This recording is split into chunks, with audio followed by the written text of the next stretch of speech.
பெரும் தண்ணீரை திராட்சை ரசமாய் மாற்றினார் அதிசயம். யாரும் பயப்பட வேண்டாம், ஆண்டவர் நம்மோடு இருக்கிறார். போங்க.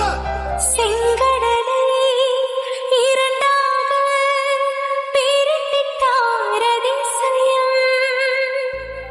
சமாதானம், அமைதியாயிரு. புயல் காற்றை தம் ஆணையாலே அடக்கினார்